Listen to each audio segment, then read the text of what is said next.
Hello students, good evening everyone. तो पिछले lecture में हम कर रहे थे रिफ्रैक्शन ऑफ लाइट, लेंस के बारे में हम पढ़ रहे थे। ठीक है, आज हम नेक्स्ट चैप्टर स्टार्ट करेंगे और नेक्स्ट चैप्टर स्टार्ट होता है कलरफुल वर्ल्ड से, जिसको हम देख पा रहे हैं अपनी आंखों से। तो सबसे पहला जो टॉपिक होता है उसको हम कहते हैं ह्यूमन आई। ठीक है, तो एक बार इसको ध्यान से आप सुनना। ठीक है, ह्यूमन आई सबसे पहली बात तो एक किसकी तरह होता है, कैमरे की तरह। Human I is just like a camera. ठीक है, होता किस शेप में है, देखो ये एक बॉल के रूप में होता है। ठीक है, एक स्फेरिकल बॉल के रूप में होता है। ठीक है, थोड़ा सा इसको डिजाइनदार बनाए।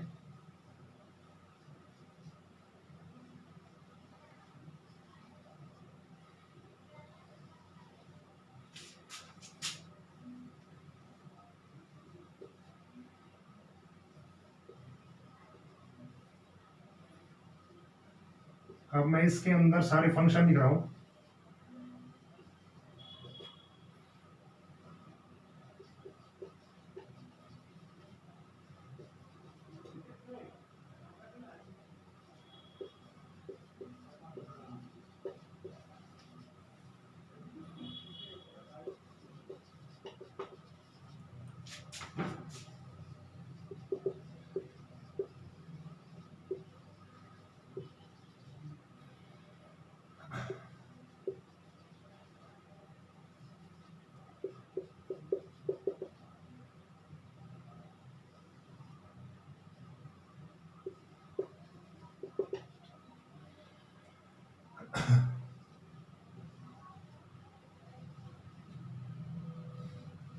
ठीक है, और इसका नाम देना चाहें तो इसके अंदर और भी नाम होते हैं।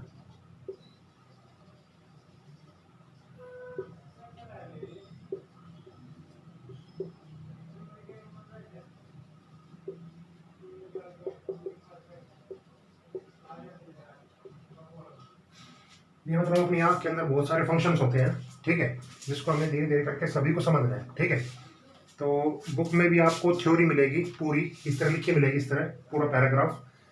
ठीक है, डायग्राम भी आप बुक से देख के बना लेना। ठीक है, हमें क्या करना है, सबसे पहले देखो हमें क्या करना है इसमें, एक तो ह्यूमन आई में क्या क्या चीजें होती है और उनका फंक्शन क्या होता है। ठीक है, तो मैं एक एक करके सारे बता रहा हूं। ठीक है, आप उनको ध्यान से देखते रहना और ध्यान से सुनते रहना। सबसे पहले आंख के अंदर लेंस,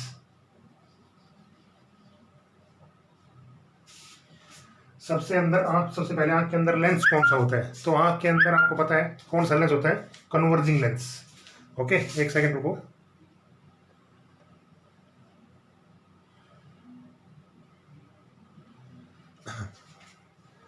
तो सबसे पहले आंख के अंदर कौन सा लेंस होता है, कन्वर्जिंग लेंस या डबल कॉन्वेक्स लेंस। ठीक है, किससे बना होता है, ये प्रोटीन से। ठीक है, अगली बात, किस तरह की इमेज बनेगी,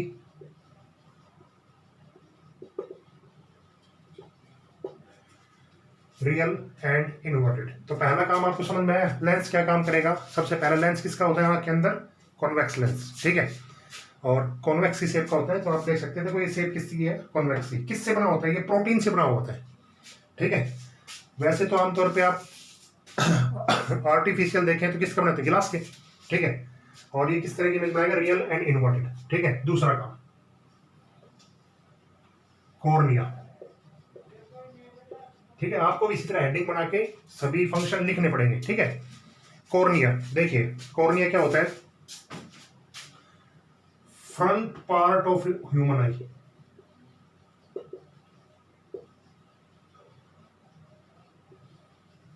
ठीक है, और ये कैसा पार्ट होता है, हार्डेस्ट। क्या काम करता है, हार्डेस्ट पार्ट। देखो अपना जो लेंस है उसके ऊपर एक कोटिंग होती है। ठीक है, उसको हम कहते हैं, इसके ऊपर ये पूरा जो पार्ट है ये वाला, ठीक है, इस पार्ट को हम क्या कहेंगे, कॉर्निया। ठीक है, तो पहले डेफिनेशन पता चल कि कॉर्निया कहाँ होता है, कॉर्निया कहाँ होता है, फ्रंट पार्ट में आई के। अब इसका फंक्शन क्या होता है, ये एक हार्डेस्ट पार्ट होता है जो क्या काम करता है, किन्हीं भी चीज़ों को अंदर नहीं जाने देता लेंस के अंदर। ठीक है, आपने देखा होगा कि जब आंखों के अंदर जैसे मान लेते हैं धूल मिट्टी मच्छर गिर गया, ठीक है, तो मच्छर यहीं यहीं घूम के रह जाता है। ठीक है, वो लेंस के अंदर नहीं जाता। ठीक है, तो ये एक हार्डेस्ट पार्ट होता है। ठीक है, जो चीज़ यहाँ से टकराती है वो मतलब वापस ही निकल जाती है तकरीबन। ठीक है, तो इसको हम कहते हैं कॉर्निया। ठीक है, दूसरी बड़ी बात, एक अगला टॉपिक है स्क्लेरा। बाकी ये आता नहीं है, दिस इज बायोलॉजिकल डेफिनेशन। ठीक है, मतलब क्या है इसका कि ये चीजें ना बायोलॉजी में आप ज्यादा पढ़ेंगे। ठीक है, यहाँ पे आपको फिजिक्स लेके चलनी है, जो जो हमारा काम फिजिक्स में आएगा। ठीक है, फिर भी मैं बता देता हूँ स्क्लेरा क्या होता है। ये जो व्हाइटिश पार्ट होता है,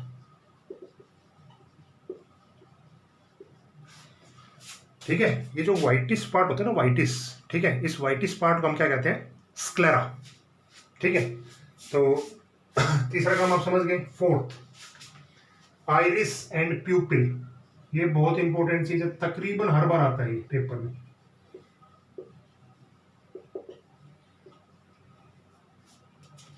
आइरिस एंड प्यूपिल। ठीक है, देखो इनको समझने की कोशिश करो, आइरिस और प्यूपिल क्या होते हैं। देखो, अपनी आंख के अंदर ये लेंस है, लेंस के अंदर एक गोला सा बना हुआ है, ब्लैक ब्लैक डायफ्राम। देखा आपने, शीशे में देखना आप कभी। ठीक है, उसके अंदर भी एक छोटा सा इस तरह का बिंदु होता है ब्लैक कलर का। ठीक है, तो इसको तो हम बोलते हैं प्यूपिल, और ये जो बाहर वाला पार्ट होता है ये होता है आइरिस। ठीक है, ये बाहर वाला पार्ट कौन सा होता है, आइरिस। दोनों के काम क्या होते हैं। ठीक है, अच्छा इसको आप लिखना चाहें तो लिखें कैसे, behind the cornea there is a circular diaphragm. ठीक है, विच इज कॉल्ड प्यूपिल। ठीक है, which is called iris and a dark black hole is called pupil. Iris और प्यूपिल का काम क्या होता है, प्यूपिल के अंदर लाइट एंटर करती है और आइरिस उसको फंक्शन करती है, फंक्शनलाइज करती है। मतलब क्या है कि आइरिस उस लाइट को कम या ज्यादा कर देती है, अपना साइज घटा बढ़ा के। ठीक है, कैसे, देखो, तो आइरिस का काम समझ में आ गया। पहले क्या करना है हमें, आइरिस का साइज छोटा बड़ा हो सकता है, कैसे, अपनी साइज को बड़ा कर लेती है, अपनी साइज को छोटा भी कर लेती है। जैसे सूरज की रोशनी हमारी आंखों पे आती है तो हमारी आंखें एकदम से बंद सी हो जाती है। ठीक है, तो क्या होता है कि वहां पे लाइट बहुत ज्यादा अपनी आंखों के अंदर एंटर कर रही है, तो प्यूपिल अपने साइज को क्या कर देता है, कम कर देता है। ठीक है, ऐसा ही काम आप अंधेरे कमरे में जाते हैं। जैसे मान लेते हैं आप स्कूल से गए और घर में अंधेरा कमरा है, तो आप 1-2 मिनट के बाद ये देखते हैं कि घर में ना धीरे धीरे आपको सारी चीजें दिखने लग जाती है। पहले आपको सब कुछ अंधेरा दिख रहा था। ठीक है, पहले मतलब क्या था, वो लेंस वो मतलब पूरा क्या था, आराम से रिलैक्स स्टेट में था। ठीक है, उसके बाद क्या होता है कि जो आइरिस होता है, आइरिस, ठीक है, वो अपने साइज को धीरे धीरे बड़ा करता है, जिसके कारण उसके अंदर लाइट और ज्यादा एंटर करती है, जिसके कारण हम सब चीजों को देख पाते हैं। Are you getting my point, clear होगा है ना ये चीजें, आइरिस और प्यूपिल। ठीक है, आइरिस क्या होता है, प्यूपिल क्या होता है, और इनके फंक्शन क्या होते हैं। तो लाइट एंटरिंग इनटू द आई, ठीक है, वो प्यूपिल होता है। आइरिस क्या काम करता है, उसके साइज को छोटा बड़ा करता है, जिससे हम अच्छी तरह देख पाए। ठीक है, समझ गए। फोर्थ टर्म, अब मैं धीरे धीरे मिटाते चल रहा हूँ, ध्यान रखना ये टर्म्स को। 4 टर्म हम लिख चुके हैं।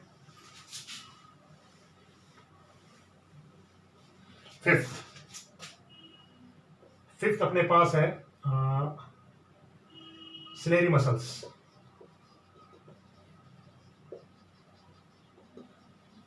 भाई देखो, मैं अपनी आंख में दिखा रहा हूं सिलेरी मसल। देखो, ये जो नीचे लाल लाल पार्ट है ना, ये साइड में लाल लाल पार्ट पूरा, ये लाल पार्ट मैंने ऐसे बना रखा है, ये वाला। इस पार्ट को तो हम कहते हैं सिलेरी मसल्स। इस पार्ट को हम क्या कहते हैं, सिलेरी मसल्स। काम क्या करता है ये, फंक्शन बहुत जरूरी है, आपको पता होना चाहिए। ठीक है, changing the focal length. Focal length को क्या करता है, ये एडजस्ट करता है, एडजस्टिंग द फोकल लेंथ या चेंजिंग द फोकल लेंथ। ठीक है, मतलब क्या है इसका, इसका मतलब ये है कि जैसे जैसे हम बूढ़े होते जाते हैं ना, तो हमारी आंखों की फ्लेक्सिबिलिटी वो कम हो जाती है। ठीक है, आंखों की फ्लेक्सिबिलिटी कम होने का कारण क्या है कि हमारा फोकल लेंथ एक जगह सेट हो जाता है। ठीक है, तो आपने देखेंगे बूढ़े लोग हमेशा इस तरह करके देखते हैं काफी बार। ठीक है, तो अपनी फोकल लेंथ को एडजस्ट नहीं कर पाते हैं, और अपनी आंखों में इलास्टिसिटी होती है जो सलेरी मसल्स पे डिपेंड होती है। ठीक है, तो उससे हम क्या कर लेते हैं, फोकल को एडजस्टमेंट कर लेते हैं, आंखों को पतला कर सकते हैं, आंखों को मतलब ज्यादा भी खोल सकते हैं। ठीक है, तो बुढ़ापे में क्या होता है, पुतली सिकुड़ जाती है, जिसके कारण फोकल लेंथ एडजस्ट नहीं हो पाती है। तो अपनी आंखों के अंदर जो इलास्टिसिटी है और उसको एडजस्ट करने के लिए हम किसका यूज करते हैं, सिलेरी मसल्स का। फिफ्थ टर्म समझ में आ गई। सिक्स्थ, अभी ये पहले ये वाला पार्ट कर रहे हो। ठीक है, इसमें अगला है एक्वस ह्यूमर।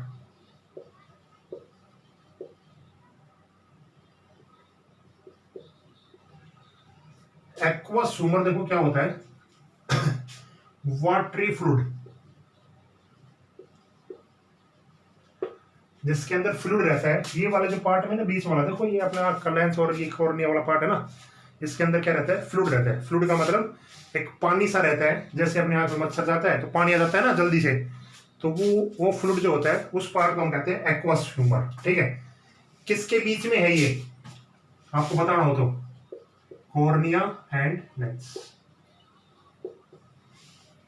क्या ये मेरी बात समझ में आ गई आपको? दोनों चीजें, हर एक चीजों के हम दो मतलब निकालेंगे, एक तो उसका होता कहाँ पे है और एक उसका वर्क क्या करता है वो। ठीक है, तो 6 टर्म समझ में आ गई। 7 आगे बढ़ते हैं अब, इसके पीछे वाला पार्ट। अब देखो, सबसे पहला करते हैं हम रेटिना। रेटिना क्या होता है, back part of human I.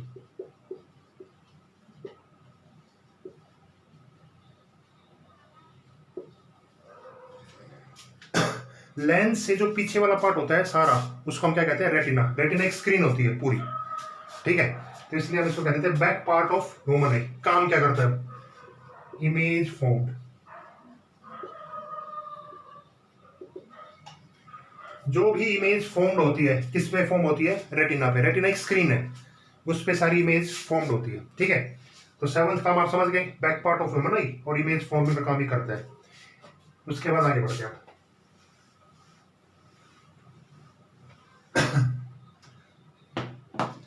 Yellow spot और ब्लाइंड स्पॉट।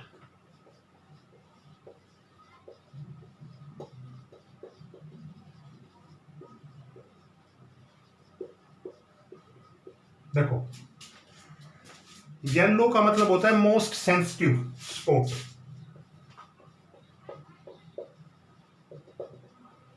और इसका मतलब होता है लिस्ट सेंसिटिव। ठीक है, ब्लाइंड का मतलब ये दिख रहा है कि आपको दिख नहीं रहा, ऐसी इमेज बन रही है जो आपको महसूस तो हो रही है लेकिन आपको दिख नहीं प्रॉपर वे, ब्लर्ड दिख रही है, ब्लर्ड, धुंधली। ठीक है, और येलो स्पॉट पे जो इमेज बनती है वो बिल्कुल क्लियर बनती है, तो इसलिए इसको कहते हैं मोस्ट सेंसिटिव। कि यहाँ पे अगर रे पड़ेगी येलो स्पॉट पे तो हमें इमेज पूरी क्लियर दिखाई देगी, अगर ब्लाइंड स्पॉट पड़ेगी तो हमें इमेज कंप्लीट नहीं दिखाई देगी, ब्लर्ड दिखाई देगी। तो दोनों काम समझ में आ गए, येलो स्पॉट, ब्लाइंड स्पॉट। अगला काम, ये बहुत इंपॉर्टेंट है, पूछ लेते हैं काफी बार।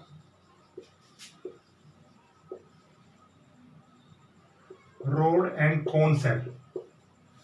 ठीक है, ह्यूमन बॉडी की तरह यहाँ भी आंख के अंदर भी दो सेल्स होती है, रोड सेल और कोन सेल। देखो पहले होते क्या है, रोड सेल जो मेजर करते हैं वो करते हैं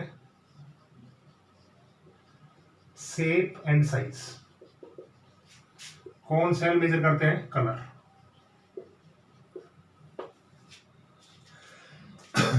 तो ये जो दो सेल होती हैं क्या काम करती हैं, एक तो मेजर करती हैं शेप और साइज को। ठीक है, कि आदमी मतलब आप किसी चीज को देख रहे हैं, उसकी शेप कैसी आप पहचान लेते हैं ना। ठीक है, जैसे मैं कहूँ कि भाई कोई मोटा आदमी कोई पतला है, तो आप इसको किस तरह पहचानते हैं, उसकी शेप से पहचानते हैं। ठीक है, और कौन सेल क्या होता है, कलर, कि भाई ये आदमी गोरा है, भूरा है, जानवर ऐसे है, ऐसे कलर का वो है, तो वो सारी सेल कौन सी होती है, कौन सेल। ठीक है, एक ह्यूमन बॉडी के अंदर रोड सेल ज्यादा होती हैं। ठीक है, किससे, कौन सेल से। एक ह्यूमन बॉडी है ना, उसके अंदर रोड सेल ज्यादा होती है कौन सेल से। अलग अलग जानवर में अलग अलग रोड सेल कौन सेल होती है। ठीक है, एक मुर्गे के अंदर कोई भी सेल नहीं होती। ठीक है, उल्लू के अंदर भी कौन सेल ज़्यादा होती हैं, रोड सेल बिल्कुल नहीं होती है, ऐसा मतलब बहुत सारी चीज़ें हैं। ठीक है, हर हर जानवर में अलग अलग चीज़ें होती हैं। ठीक है, देखिए अब किस तरह ह्यूमन आई के अंदर किस तरह रोड सेल ज़्यादा होती हैं। देखो, मान लेते हैं आपके पास अंधेरे में कोई आदमी आ रहा है, ठीक है, तो आप अंधेरे में आते हुए आदमी का शेप और साइज पहचान सकते हैं, लेकिन उसका कलर नहीं पहचानते। ऐसा होता है नहीं, बताइए आप मुझे। ठीक है, मान लेते हैं अंधेरे में मतलब उसकी परछाई आपको दिख रही है, लेकिन उस परछाई से आप क्या अनुभव कर लेते हैं कि उसकी शेप कैसी है, लेकिन उसका कलर नहीं देख पाते आप कि उसने कलर कैसा पहना हुआ है, शर्ट कैसी पहनी हुई है। ठीक है, लेकिन उसकी परछाई से आप क्या माप लेते हैं, इतना काम देख लेते हैं कि वहां पे क्या चीज है, शेप और साइज कैसी है। तो रोड सेल कौन सेल का मतलब आपको समझ में आ गया होगा, शायद क्लियर हो गया होगा। ठीक है, अगला काम ब्रेन। ब्रेन से पहले मैं एक टर्म कहूंगा ऑप्टिक नर्व। ऑप्टिक नर्व का मतलब ये ब्रेन है। मतलब क्या है कि कोई भी जो भी लाइट हमारे अंदर एंटर करती है,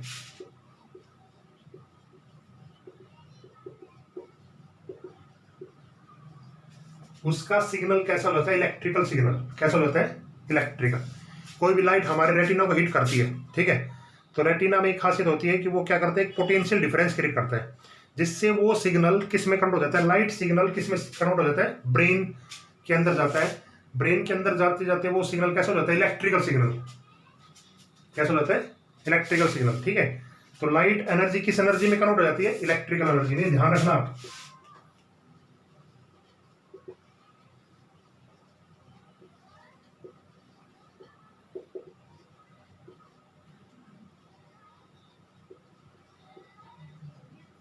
जब ब्रेन के पास पहुंचती है तो, ठीक है, किसके थ्रू पहुंचती है, ऑप्टिक नर्व के थ्रू।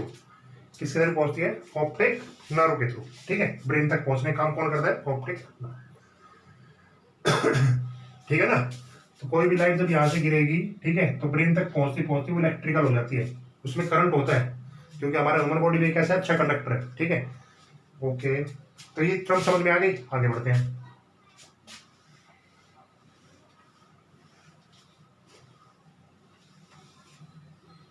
तो ये 12-13 टर्म हो गई। अब उसके आगे देखो आप जल्दी जल्दी। अगली टर्म जो है, 2 टर्म बताता हूं आपको, एंटीरियर चैम्बर एंड पोजिटीरियर चैम्बर। ठीक है, ये एक तरह के चैम्बर बनाए हुए जैसे जेल होती है, ठीक है, वैसे एक तरह के चैम्बर है। तो ये वाला जो चैम्बर है, ये वाला, ठीक है, इस चैम्बर को हम कहते हैं एंटीरियर चैम्बर। और ये वाली जो खाली जगह है, इस पूरे पार्ट को हम क्या कहते हैं, पोजिटीरियर चैम्बर। मतलब क्या हुआ, लिखने का तरीका क्या हुआ, कॉर्निया और लेंस के बीच का जो चैम्बर होता है, ठीक है, उसको हम क्या कहेंगे, एंटीरियर। और लेंस और रेटिना के बीच का जो चैम्बर होता है, उसको हम क्या कहेंगे, पोजिटीरियर। शायद ये बुक में ना मिले, लेकिन फिर भी आपको पता होना चाहिए। ठीक है, इसके बाद next, near point and far point.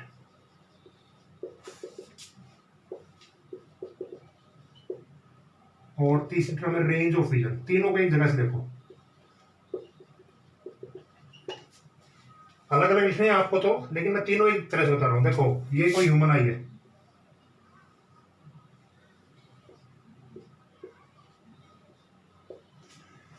एक ह्यूमन आई के 2 पॉइंट होते हैं, एक होता है नियर पॉइंट और एक होता है फार पॉइंट। ठीक है, इनका मतलब क्या है, इनका मतलब ये है कि जो अपनी आंख है उसका नियर पॉइंट होता है 25 सेंटीमीटर। इससे पहले का हम नहीं देख पाते। कभी नहीं होती, जैसे हम यहाँ पर रख लें तो नहीं देख पाएंगे। तो 25 सेंटीमीटर की डिस्टेंस कम से कम चाहिए नियर पॉइंट तक। ठीक है, तो इससे आगे का आंख देख लेती है, और वो फार पॉइंट कितना हो जाता है, इन्फिनिटी। देखने को हम बहुत दूर तक देख सकते हैं, कितनी दूर तक भी। ठीक है, तो आपसे पूछा जाए ह्यूमन आई का नियर पॉइंट कितना है, तो आप कितना बताएंगे, 25 सेंटीमीटर। ह्यूमन आई का फार पॉइंट कितना है, इन्फिनिटी। ठीक है, फार पॉइंट से लेके नियर पॉइंट तक की दूरी, मतलब इन्फिनिटी से लेके 25 सेंटीमीटर तक की दूरी को हम कहते हैं रेंज। कि इस रेंज तक हम देख पा रहे हैं, विजन, विजन मतलब देख पा रहे हैं। तो तीनों टर्म आपको क्लियर हो गई होंगी शायद। Near point 25 centimetre, far point infinity, और इन दोनों के बीच की डिस्टेंस रेंज। अच्छा, एक चीज और देखो, पूछ लेते हैं काफी बार, एनटीएससी लगा रहा हूं आपको, यहां से यहां तक अगर आपको देखना हो तो आप क्या यूज करेंगे? तो आप यूज करेंगे माइक्रोस्कोप। और इन्फिनिटी से इन्फिनिटी पे देखना हो आपको, मतलब आसमान, तारे तूरे वगैरह, या तारे तूरे देखने हो, प्लैनेट्स देखने हो, तो आप यूज करेंगे टेलीस्कोप। ठीक है, क्या होते हैं ये, ज्वेलर्स वगैरह जो भी यूज करते हैं वो होते हैं माइक्रोस्कोप। रोड पे खड़े होके जो स्पेस की तरफ देखते हैं, ठीक है, स्पेस के लिए जो चीज हम यूज करते हैं उसको हम कहते हैं टेलीस्कोप, बहुत दूर की चीज। ठीक है, ओके, पैटर्न समझ में आ गए होंगे ना? आगे बढ़ते हैं।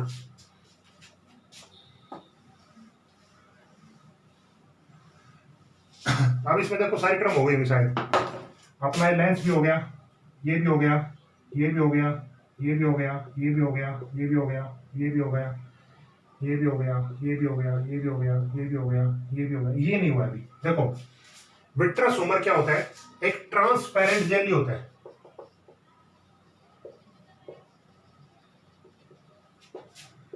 एक ट्रांसपेरेंट जेली मतलब कैसा, देखो एक्वस ह्यूमर और विट्रस ह्यूमर दो पार्ट है। एक्वस ह्यूमर यहाँ का पार्ट है, विट्रस ह्यूमर यहाँ का पार्ट है। ठीक है, एक्वस ह्यूमर का मतलब होता है वाटरी फ्लूइड, मतलब वहां पे पानी रहता है, और इसमें क्या होता है, जेली होता है। जेली का मतलब गाढ़ा फ्लूइड टाइप का होता है, ट्रांसपेरेंट होता है लेकिन गाढ़ा फ्लूइड टाइप का होता है। ठीक है, हाथ पे कोई जख्म हो जाए तो आपके पास रंग बिरंगे तो ट्रांसपेरेंट से काम चलते हैं, जेली वाला, तो ये विट्रस ह्यूमर होता है। ठीक है, तो ऑलमोस्ट सारा काम हो गया, अपना फंक्शन समझ में आ गया आपको। ठीक है, दो तीन चीजें अभी और देखो, ये तो इंपॉर्टेंट टर्म्स है। सबसे पहली टर्म है अकोमोडेशन पावर।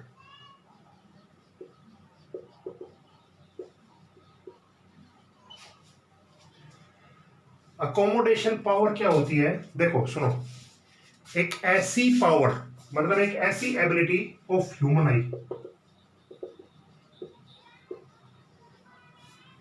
ठीक है, एक आंख की अपनी एबिलिटी होती है कि हम दूर तक कितने ऑब्जेक्ट को अलग अलग करके देख पा रहे हैं।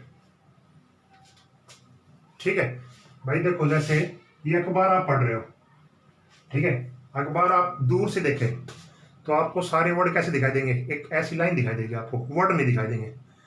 ठीक है, लेकिन जैसे जैसे आप पास लेके आएंगे तो आपकी आंख कितनी एबिलिटी है कि हर वर्ड को आप अलग अलग पढ़ पाते हो। ऐसा होता है नहीं, होता है ना? तो वही आंख की एबिलिटी होती है कि हम दूर तक कितने ऑब्जेक्ट को वाइडली सिचुएटेड डिस्टेंस पे अलग अलग करके देख पा रहे हैं। ठीक है, और आंख की पावर जो होती है, पावर का फॉर्मूला क्या होता है, कल मैंने बताया था आपको, 1/4 फोकल लेंथ, 100/4 फोकल लेंथ, और आंख का नियर पॉइंट कितना होता है, 25। तो आंख की जो मिनिमम पावर होती है, ठीक है, वो कितनी होती है, 4 डायप्टर। पावर कितनी होती है, 4 डायप्टर, क्योंकि आंख का नियर पॉइंट कितना होता है, फोकल लेंथ कितनी होती है, 25 सेंटीमीटर। ओके, तो अकोमोडेशन पावर आप समझ गए होगे। ठीक है, अगली टर्म,